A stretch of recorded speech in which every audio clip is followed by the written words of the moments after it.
मैं कह रही हूँ आज ही ले ले, मैं कह रही हूँ आज ही ले ले, मैं कह रही हूँ आज ही ले ले। तेरी बाप की औकात नहीं है, अगर तेरी बाप की औकात नहीं है, तेरी बाप की औकात नहीं है अगर हमें इस हिंदुस्तान से बाहर निकाल दे। आज कह रही हूँ मैं इस चीज को, तू आज समाधि ले। और ये बीजेपी सरकार में जितना हमारे साथ में अत्याचार हो रहा है, बीजेपी सरकार हमारे ना ईसाइयों का कुछ कर सकती है ना मुसलमानों का कुछ कर सकती है। ये मैं डंके की चोट पे कह रही हूँ। हमारी मांगे पूरी करो, हमारी मांगे पूरी करो, हमारी मांगे पूरी करो। गिरफ्तार करो, गिरफ्तार करो, शर्त तोड़ने वालों को गिरफ्तार करो, गिरफ्तार। मेरठ से आए हुए संजय जैक्सन जी से आखिर ऐसी क्या आवश्यकता हुई जो इनको अपना जरूरी काम छोड़कर धर्म के लिए चर्च की ओर आना पड़ा। संजय जी जैक्सन साहब, आपका स्वागत है हमारे यूट्यूब चैनल पर। और जी, आपका उद्देश्य क्या है यहाँ पर आने का? आप इतनी तेज़ धूप में परिवार को छोड़कर आए हैं, आखिर क्या रीज़न था? धन्यवाद भैया। हमें जानकारी मिली कि यहाँ पे कुछ लोगों द्वारा चर्च में तोड़फोड़ की गई है। ये परमेश्वर का मंदिर है और परमेश्वर की उपासना हम लोग इसमें करते हैं। और ईसाई समाज सब जानते हैं शांतिपूर्ण तरीके से प्यार मोहब्बत के साथ अपना काम करता आया है, लोगों की सेवा करता आया है। ईसाई समाज ने देश के लिए बहुत बड़े बड़े काम किए हैं। जितनी भी भाषा है, तमिल, तेलुगु, मलयालम भाषा जो है, उनका उच्चारण जो है, उनका शब्दकोश जो है ईसाई समाज ने बनाया है। भारत के नक्शे में गंगा नदी का उद्गम जो किया है वो ईसाई समाज ने किया है। राजा राम मोहन राय ने सती प्रथा का अंत किया था, सब जानते हैं, लेकिन उनको लिटरेचर जो प्रोवाइड किया था वो पास्टर विलियम कैरी ने उपलब्ध कराया था। तो ईसाई समाज, मदर टेरेसा एक उदाहरण है, मानव जाति का जीता जागता उदाहरण है, दया का उदाहरण है। ईसाई समाज हमेशा प्यार मोहब्बत को मानता रहा है। और आज हमारे अगर शासन की बात की जाए, अगर प्रॉपर्टी की बात की जाए, तो भारत सरकार के बाद सबसे ज़्यादा संपत्ति अगर किसी समाज के पास है तो ईसाई समाज के पास है। स्कूल की बात की जाए तो भारत सरकार के बाद अगर स्कूल किसी के पास है तो ईसाई समाज के पास है। ईसाई समाज एक समय में देश में शासन कर चुका है। बेगम समरू का शासन जो है सरदरा मेरठ से लेकर बुलंदशहर तक, टप्पल तक हुआ करता था। लेकिन आज आपका मतलब ये है कि अलीगढ़ का टप्पल बेगम समरू का शासन क्षेत्र था? इसका मतलब आप यहाँ के शासक रह चुके हैं? बिल्कुल, ईसाई समाज यहाँ का शासन रह चुका है। कोई भी सरकार ईसाई समाज को डरपोक समझने की भूल ना करे।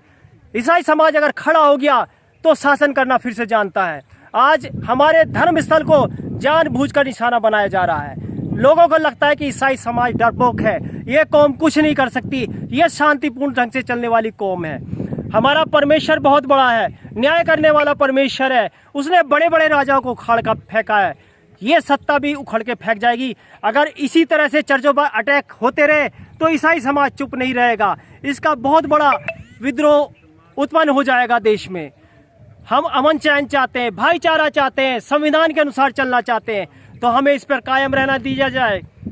हम हर हिसाब से सक्षम हैं, पैसे से सक्षम हैं, हम राजनीतिक दल से, राजनीतिक तरीके से भी सत्ता में आकर सब कुछ करना जानते हैं। जैक्सन भाई, आपकी नाराजगी बिल्कुल ठीक है संजय जैक्सन जी, लेकिन सवाल इस बात का है कि आपने सरकार को सुनने में आया, जैसा कि आपने बताया कि आपने सरकार को ज्ञापन दिया, अपनी शिकायत भी रखी है, तो पुलिस और प्रशासन की क्या कार्रवाई से संतुष्ट नहीं है आप लोग? सर, अभी तक ऐसी कोई कार्रवाई नहीं हुई है। घटना को एक सप्ताह से ज्यादा हो चुका है, लेकिन अभी तक कार्रवाई के नाम पर सिर्फ खाना पूर्ति हो रही है। आज भी हम डीएम साहब महोदय से मिले हैं, उन्होंने आश्वासन दिया है जल्द कार्रवाई के लिए, मुलजिम को अरेस्ट करने के लिए। अब देखते हैं, नहीं अगर इस पर कोई कार्रवाई नहीं होती है तो जल्दी माइनॉरिटी कांग्रेस एक बड़ा आंदोलन पूरे प्रदेश में चलाएगी। और माइनॉरिटी पे जो विशेष रूप से टारगेट किया जा रहा है, जगह जगह पास्टर को मारा पीटा जा रहा है, धर्म परिवर्तन के आरोप लगाए जा रहे हैं, उल्टे सीधे केस लगाए जा रहे हैं। नाराज हो रहे हैं आप। सरकार सबका साथ सबके विकास की बात कर रही है और आप कह रहे हैं कि हमारे साथ पक्षपात हो रहा है। किस तरीके से पक्षपात हो रहा है आपके साथ? सर, इसका जीता जागता उदाहरण है, हमारी 2 सिस्टर नन यात्रा कर रही थी दिल्ली से लेकर उड़ीसा के लिए। रिजर्वेशन टिकट था उनके पास, उनको जबरदस्ती धर्म परिवर्तन का आरोप लगाकर झांसी रेलवे स्टेशन पर उतारा गया, उनको थाने में ले जाया गया, पूछताछ के नाम पर उनका शोषण किया गया और उनको कई घंटों तक थाने में बैठाया गया। और जब उन पर कोई आरोप सिद्ध नहीं हुआ तब जाके उनको दूसरी ट्रेन से रवाना किया गया। क्या वो बहनें नहीं थी, माँ नहीं थी? हमारा देश जो है माता बहनों का आदर करने वाला देश है। हमारी कहावत है, यत्र नारीयते पूज्यते तत्र रमन्ते देवता। क्या वो नारी नहीं थी? एक महिला जो धर्म का प्रचार कर रही है, धर्म की उपासना कर रही है, ऐसी महिलाओं को थाने ले जाके तिरस्कृत करना, बेइज्जत करना, कहाँ का इंसाफ है? और हाल ही की घटना देख लीजिए, दिल्ली में लाडू सराय में एक चर्च को जबरदस्ती डिमोलिश किया गया, तोड़ा गया, जबकि अगर आप देख लीजिए तो हर शहर में अतिक्रमण करके सैकड़ों धर्मस्थल बने हुए हैं, उनमें से एक को भी शासन प्रशासन तोड़ के दिखाए। अगर कानून का राज है, सबका साथ सबका विकास है, तो न्याय सबके साथ एक जैसा होना चाहिए। न्याय सबके साथ ऐसा होगा, लेकिन धार्मिक स्थलों को और भाजपा सरकार किस तरीके से नुकसान पहुंचा सकती है? आप अजीब बात कर रहे हैं कि मंदिरों को और मस्जिदों को नुकसान पहुंचाने की। कैसे मोदी जी का और योगी जी का शासन है, मंदिर बिल्कुल नहीं टूट सकते।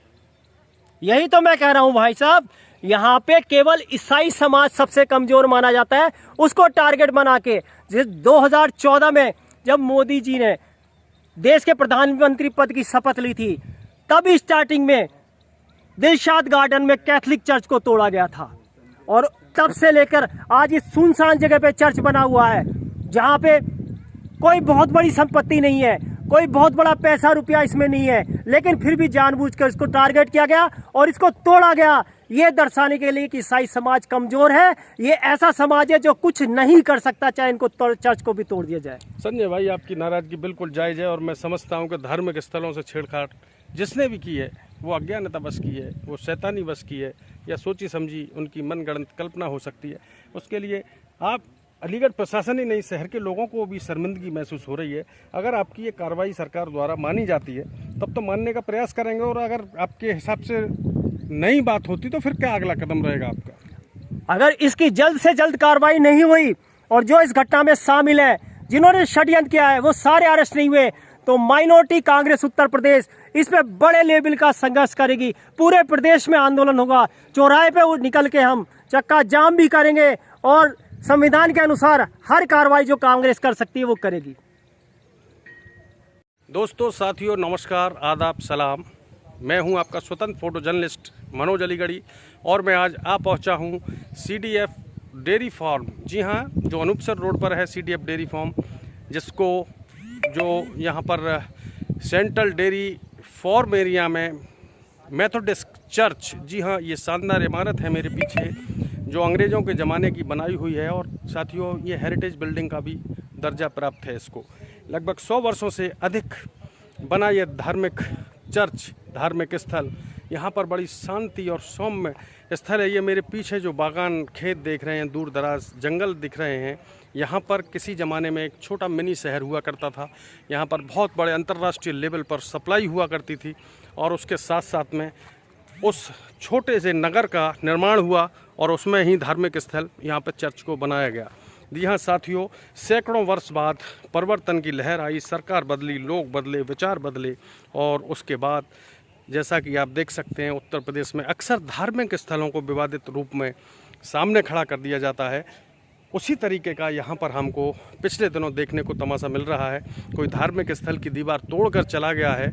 इससे जुड़ी हुई बात करने के लिए हमारे साथ में मेरठ से आए हुए हैं कुछ लोग। हम उनसे बात करेंगे कि आखिर उनका यहाँ आने का उद्देश्य क्या था। जी सर, क्या नाम है आपका? सर, मेरा नाम सैयद वसी अहमद रिजवी, मैं vice chairman Uttar Pradesh Congress committee minority department. वसी भाई, आपने बताया कि आप उत्तर प्रदेश माइनॉरिटी के उससे आए हैं, डिपार्टमेंट को देख रहे हैं। ऐसे में उत्तर प्रदेश में आप अलीगढ़ ही आपका आखिर क्यों आना हुआ? मैं पश्चिमी उत्तर प्रदेश का इंचार्ज भी हूं, प्रभारी भी हूं, इसलिए मुझे कुछ लोगों से मालूम हुआ कि यहाँ एक मेथोडिस्ट चर्च है जो बहुत पुराना है जी, तो वो उसमें जो चोरी हुई है और उसमें जो तोड़ फोड़ हुई है, ये बहुत ही दुर्भाग्यपूर्ण घटना है। मैं कहूँ कि इस भारत जैसे लोकतांत्रिक देश में एक ये इतिहास में कलंक है कि आजकल धर्म स्थलों पर जो बराबर हमले हो रहे हैं, चाहे चोरी हो रही हैं या मोबिलिसिंग हो रहे बहुत से, मैं इनको साफ बता देना चाहता हूँ जो इस टाइप की हरकत कर रहे हैं, कभी मस्जिदों पे हमले, कभी मंदिरों पे हम चर्चों पे हमले, कभी गुरुद्वारा, तो मैं उनको साफ बता देना चाहता हूँ जिस चर्च पर ये हमला किया, तोड़ फोड़ की है, यहाँ 35,000 ईसाई क्रिश्चियन रहते हैं। अगर इनमें से एक के घर में से भी खड़ा होगा तो आपका जीना मुहाल कर देगा। मेरी आपसे बहुत मोहतबराना और बड़ी रिक्वेस्ट के साथ दर्शकों से अपील है कि इनको बता दिए जो ऐसे हरकतें सुन रहे होंगे कि इस देश का माहौल मत खराब कीजिए, कानून को अपने हाथों में मत लीजिए। ये मॉब लिंचिंग, ये धार्मिक इशू मत बनाइए इस चीज़ को। इस देश को शांति से, अमन से कायम रहने दीजिए। ये भाईचारे का देश है, लोकतंत्र का देश है। हम आपस में एक दूसरे की, ये सोने की चिड़िया कहलाता थे। सोने की चिड़िया का मतलब ये नहीं कि बहुत, इसमें सब एक दूसरे को भारी। लेकिन इस सरकार ने जितनी नफरत फैलाने का काम किया है, अगर इसे कुछ नहीं मिलता, धार्मिक स्थल में जाते हैं। एक ये वीरान जगह में जो बहुत बड़े पहले कभी कॉलोनी हुआ करती, बहुत बड़ी बस्ती हुआ करती थी, एक चर्च है पुराना, इसको ही निशाना बना लिया आपने। कहीं मस्जिद में बाराबंकी की मस्जिद पे निशाना बना लिया कि तो इसे चेंज की ये हरकतें। चुनाव आ चुके हैं, चुनाव में अभी मैं आपसे बता दूं ये ऐसे बहुत से होंगे, लेकिन जिस रोज ये माइनॉरिटी खड़ी होगी तो आपका जीना मुहाल कर देगी। मैं आपको बता देना चाहता हूँ। अरे सर जय हिंद। कैसे आप इतना नाराज जो हो रहे थे, आखिर आपकी नाराजगी के पीछे कारण क्या है? किस पर नाराज हो रहे हैं?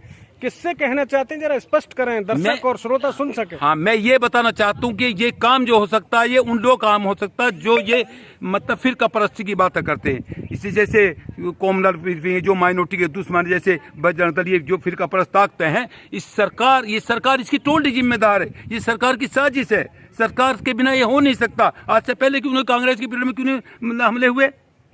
तो ये मेरा कहने का मतलब, ये टारगेट बनना चाहते, इशू बनना चाहते ताकि ये लोग इसमें लगे रहें। तो मेरा ये कहना है कि इनको फिर बार बार ये कहना है कि ये इसको अमन रहने दीजिए, वरना ईंट का जवाब पत्थर देना शुरू कर दिया तो देश संभालना भारी हो जाएगा। आपने बताया, अपना शुभ नाम क्या बताया सर? एक बार नाम बताएं। वसी अहमद रिजवी। वसी भाई, आपकी बात बहुत अच्छी है। अलीगढ़ में आपने बताया कि लगभग 3,500 के करीब क्रिश्चियन समाज के लोग हैं, जिसमें 2,500 1800 वोटर भी होंगे। बिल्कुल। तो ऐसे में आप लोग इतनी दूर मेरठ से चलकर क्यों आए? यहाँ के समाज के लोग क्यों सामने नहीं आ रहे? ये तो वो जाने, लेकिन ये माइनॉरिटी का मुद्दा है। हम ये चीज नहीं देख रहे कि कौन है माइनॉरिटी में। क्रिश्चियन भी हैं, सरदार भी हैं, पारसी भी हैं, बौद्ध भी हैं, जैन भी हैं, मुसलमान भी हैं। जहाँ जहाँ ये चीज़ें होंगी, हमारी जिम्मेदारी बनती है कि जो ये अन्याय हो रहा है, जो किसी भी धर्म के खिलाफ या किसी भी इंसान के साथ, अगर इंसानियत के साथ ये दुर्घटनाएं होगी, तो हम उनके सामने खड़े होंगे और मुल्क का जवाब देंगे। तो आपने वसी भाई ने बताया कि जो भी इस तरीके की ओछी हरकत करने का प्रयास कर रहा है, उसको अगर हरकतें नहीं रुकी तो ईंट का जवाब पत्थर से दिया जाएगा। दोस्तों चलिए आगे चलते हैं, देखते हैं और भी लोग हैं। साथियों, चर्च को लेकर अभी हमारी बात जारी है और हमारे बीच में हैं भाई मुनीर अकबर जी, जो मेरठ से आए हैं और अल्पसंख्यक मोर्चा के प्रदेश पर पदाधिकारी हैं। मुनीर भाई, आपके साथी आए हैं, पूरा डेलीगेशन आया, माननीय राहुल जी के कहने पर आप लोग यहाँ तक आए। तो अभी जो आपने अब तक का प्रकरण देखा, उससे क्या महसूस कर रहे हैं? ये शैतानी थी या सोची समझी साजिश?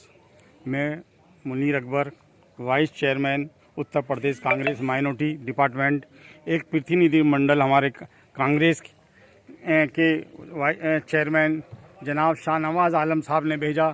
जब उन्हें ये पता चला कि अलीगढ़ के अंदर एक चर्च के साथ तोड़फोड़ की गई है, एक साजिश के तहत वहाँ पर एक जो ये हमने देखा और आप हमारे साथ हैं, हमने उन्हें दिखाया कि देखिए वो दीवार टूटी पड़ी है, वो किवाड़ टूटा पड़ा है। जिस तरह से आज माइनॉरिटी के साथ, चाहे वो मुस्लिम हो, ईसाई हो, बौद्ध हो, यहाँ तक कि बुद्धिस्ट के साथ जो रविदास मंदिर तोड़ा गया दिल्ली के अंदर, वो देखा आपने देखा। बाराबंकी के अंदर एक मस्जिद तोड़ी गई। ये एक सोची समझी साजिश जो कि चुनाव आ रहा है 2022 का, इसके बीच में भाई को भाई के साथ लड़ाने के लिए ये भाजपा वाले, ये मोदी और योगी सरकार के जो बंदे हैं, ये जगह जगह ये एक वो यानी कि भाई को भाई से लड़ाने का काम कर रहे हैं।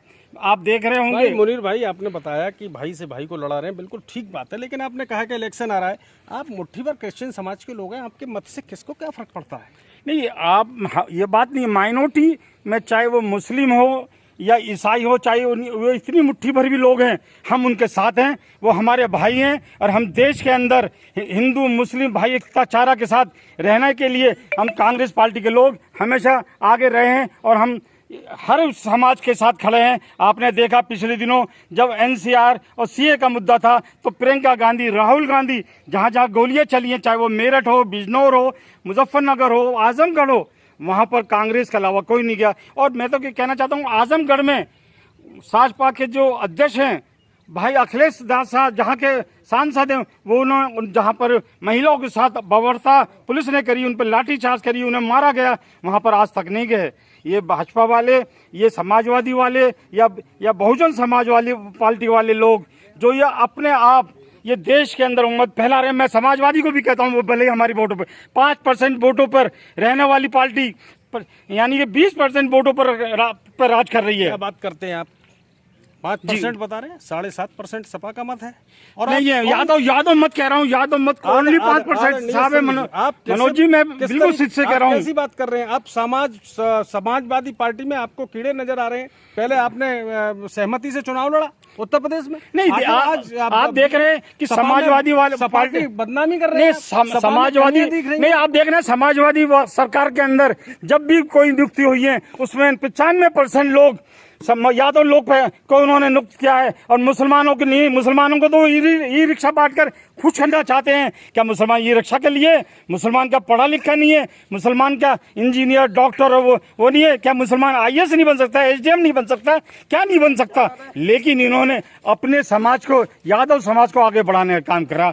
तो ये बतलाइए, क्या है ये माइनॉरिटी के काम आ रहे हैं? कहाँ ये ईसाइयों के, बौद्धों के काम आ रहे हैं? आप लगातार देख रहे हैं इस देश के अंदर जब से 7 साल से भाजपा की सरकार आई है, माइनॉरिटी पे लगातार हमले हो रहे हैं, चाहे वो मुस्लिम हो, ईसाई हो, बौद्ध हो, कहीं भी आप देख लीजिए पूरे देश के अंदर ये बहुत बुरा हाल है। आदरणीय, आपकी बात तो बहुत अच्छी है, लेकिन एक मैं बात कह देना चाहता हूँ। अभी पिछले दिनों क्रिश्चियन समाज के एक अंग्रेज ने, अमेरिकी जो ईस्ट इंडिया कंपनी थी यहाँ पर, उन लोगों ने जो कांग्रेस और अंग्रेज सरकार के बीच जो भी मीटिंग हुआ करती थी उसको मिनट्स के माध्यम से, जो मिनट टू मिनट्स थे, उसको उन्होंने किताब में उतारा। और उन्होंने स्पष्ट कहा कि महात्मा गांधी जी ने इस तरीके का माहौल बनाया कि अगर हम लोग दलित को या इन लोगों को अलग अलग कर देंगे तो हमारा सत्ता में रहना खतरा हो जाएगा। और आप आज उन्हीं पे उंगली उठाने की कोशिश कर रहे हैं। नहीं, वो गलत कह रहे हैं, वो ऐसा नहीं हुआ। आज आप क्रिश्चियन समाज की सिफारिश में आ रहे हैं, जबकि कांग्रेस सरकार ने दलितों का और अल्पसंख्यकों का, और जहां तक कि अंग्रेजों को मार भगाने में, क्रिश्चियन समाज को मार भगाने में कांग्रेस की विशेष भूमिका रही। आखिर आप चाहते क्या हैं? आप जो बात कहना चाह रहे हैं, जो बात आप लगातार कहना चाह रहे हैं, करेक्शन, वो हम अंग्रेजों से अपने देश के आजाद कराने की लड़ाई लड़ रहे थे, वो करेक्शनों की लड़ाई नहीं थी। वो लोग जो आज हम पे उंगली उठा रहे हैं देशभक्ति की, कांग्रेस को कह रहे हैं कि नेहरू जी ने, गांधी जी ने करा। आप लगातार देखते होंगे कि वो लड़ाई हमारी अंग्रेजों से थी, ना किस करेक्शन से थी, ना ईसाई से, ना किसी की थी। और लगातार हम देश की आज़ादी के लिए जो हिंदुस्तान का करेक्शन था उस टाइम भी वो ईसाई हमारे साथ था, उन्होंने भी हमारे साथ लड़ाई लड़ी है। और हम ये बताना चाहते हैं कि हिंदुस्तान के अंदर 700 साल मुगलों ने राज करा। कहीं मंदिर तोड़ा गया हो, कहीं गिरजा तोड़ा गया हो, या कहीं किसी के साथ ऐसी लॉजिंग जो इनके साथ हो रही है। बाबरी मस्जिद का नाम सुना है? जी सुना है सर मैंने। क्या था वो? 400 साल तक विवाद चलता रहा, आखिरकार माननीय सुप्रीम कोर्ट को बोलना पड़ा बीच में। और हिंदू की बात आई और भगवान राम का मंदिर का निकला नीचे। आपने शायद वो सुप्रीम कोर्ट का वो फैसला नहीं पढ़ा, जिस चीफ जस्टिस कह रहे हैं कि ये तथ्यों पर आधारित नहीं है, मुद्दों पर आधारित नहीं है। ये जो फैसला मैं दे रहा हूँ ये आस्था का फैसला है। आस्था पे उन्होंने फैसला किया। देश का कानून, देश बोना पड़ गया, सरकार के दबाव में आकर उन्होंने पूरी तरह से इस फैसले को आस्था का सवाल कह के वो हिंदुओं को दे दिया गया, वो हमारे हिंदू भाइयों को दे दिया। हमें फिर भी कोई ऐतराज नहीं है। हम देश के अंदर और हम उसका स्वागत भी करते हैं। और जिन्होंने इस तरह का वो करा, आपने देखा उस चीफ जस्टिस को कुछ दिनों बाद ही राज्यसभा में भेजकर उन्हें उसका इनाम दे दिया गया है। बेटे ये माननीय उच्च न्यायालय का मामला है, मैं इस पर कोई टीका टिप्पणी नहीं कर सकता सर। ये आप बात करिए। आपने जो देखा, आपके आंख कान क्या ना ये बंद है, और आप ये समझ रहे हैं कि हम ऐसे हैं। हम ये रिपोर्ट तैयार करके माननीय राहुल गांधी जी, अपनी जो हमारी उत्तर प्रदेश की प्रभारी हैं प्रियंका गांधी के पास भेजेंगे, और हम उन्हें बतलाएंगे कि देश के अंदर किस तरह से ये मोदी योगी सरकार भाई को भाई से लड़ाने का काम कर रहे हैं। देखिए साथियों, जो भी बात रही हो वो एक, क्योंकि मैं कांग्रेस कमेटी में माइनॉरिटीज़ की स्टेट में सेक्रेटरी हूँ, तो उसके नाते मेरे लिए ये फ़ौरन वहाँ से एक टीम तैयार करी गई। दिल्ली से मेरे पास में कॉल आया और मैं उसको बहुत जल्दबाजी में मैंने जो इंतज़ाम मैं कर सकती थी, डीएम साहिबा जो हमारी अलीगढ़ की डीएम साहिबा हैं, उनको एक मेमोरेंडम दिया, और इसीलिए कि हमारे को इसका अधिकार हमें दिलाया जाए, इसके जो भी जिसने भी ये हरकत करी है उसको जल्द से जल्द अरेस्ट किया जाए।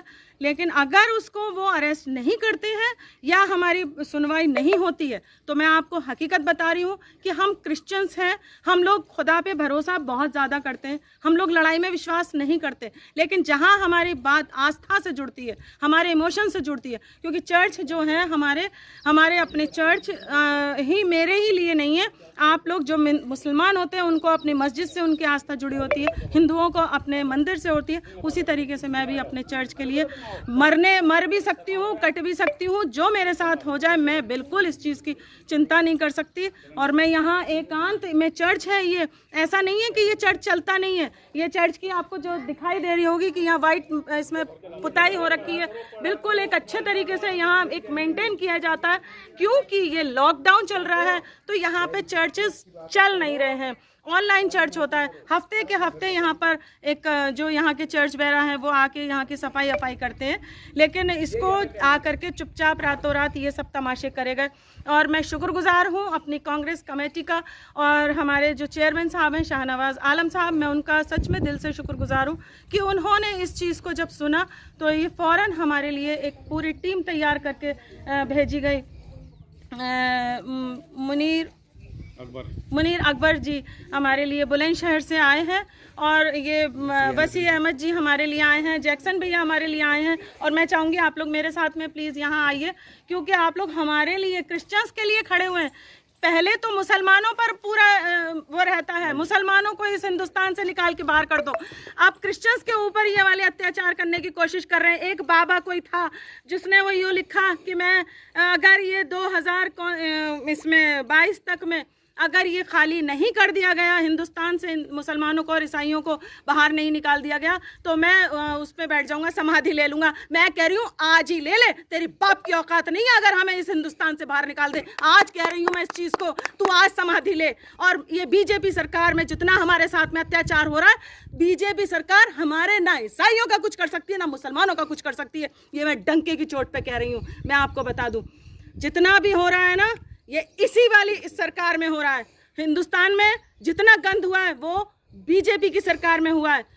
आज अगर स्टैंड लिया है तो मेरी कांग्रेस ने स्टैंड लिया है, कोई नहीं लेता हमारे लिए स्टैंड। आज कांग्रेस हमारे लिए स्टैंड ले रही है, हमारे लिए जितना ये करेगी तो हम उनसे ही, हमारे प्रियंका गांधी जी हैं, हमारी राहुल गांधी जी हैं, हमें उम्मीद है कि वो भी हमारे लिए ये सारा जितनी यहाँ की रिपोर्टिंग है पूरी राहुल गांधी जी के पास पे पहुँचेगी, ये मैं आपको बता रही हूँ। जय हिंद, जय कांग्रेस।